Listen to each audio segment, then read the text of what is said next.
You know, sometimes the biggest, most incredible stories are hidden in the quietest scenes.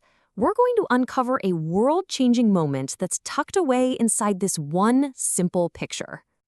So take a good look at this. A few simple huts by the water, some trees. It seems so peaceful, right? Almost timeless. But what you're actually looking at is a snapshot of one of the single biggest revolutions in all of human history. Yeah, this isn't just a campsite. It's a statement. So that's really our question for today. What can this one quiet scene teach us about that massive leap our ancestors took? The moment humanity decided to stop wandering and start building. Let's dive in and break it down. All right, first things first, let's zoom in on the most obvious thing in the picture, the buildings themselves. Because these structures, well, they're the foundation of everything that's about to change. Just look at how these huts are made. I mean, they're literally built from the world that's right there around them. You've got a solid timber frame to act as the skeleton, then the walls are woven together from branches, that's a technique called wattle, and then the whole thing is sealed up with clay and mud, which is called daub. And that super thick thatched roof, that's your 5-star protection from rain or sun. It's just brilliant, practical engineering using nothing but nature.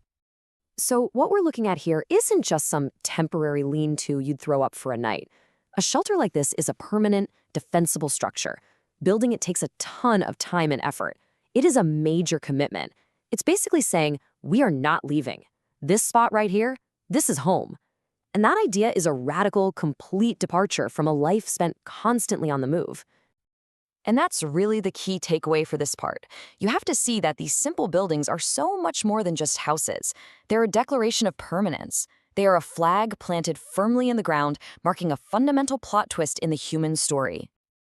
Okay, so they decided to stay put. But that brings up the next big question. Why here? Of all the places in the world, why this spot? Turns out, the location is just as important as the buildings. This was no accident. They didn't just stumble upon this place. It was a perfectly balanced ecosystem for survival. You've got the fresh water, right? That's for drinking, it's for fishing, and it's even a kind of highway for getting around. Then you have the forest, which is like a giant supermarket for hunting and gathering. And of course, that very same forest gives you all the raw materials you need to build your home and make your tools. It's the total package. This quote just hits the nail on the head, doesn't it? Our ancestors had this incredibly deep, sophisticated understanding of their environment.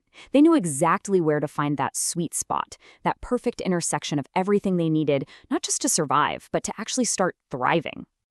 So, we've got shelter and we've got resources, but there's another crucial layer to this picture, one that points to an even bigger change. And this one is all about how we lived with each other.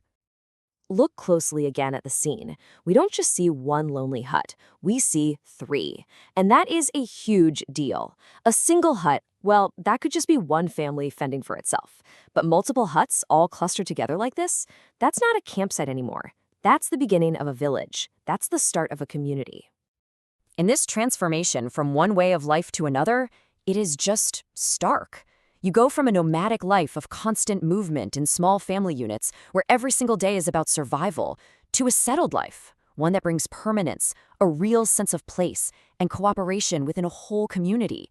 And that new stability, it opens the door for specialization. Suddenly, not everyone has to do everything. People can develop new skills, leading to all sorts of incredible innovations. Okay, let's pull all these threads together now.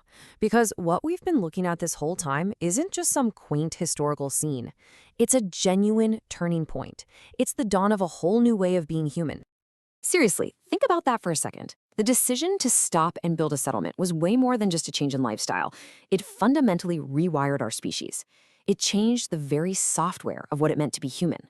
This was the birth of society as we know it, the beginning of having neighbors, of shared defense, of complex social rules.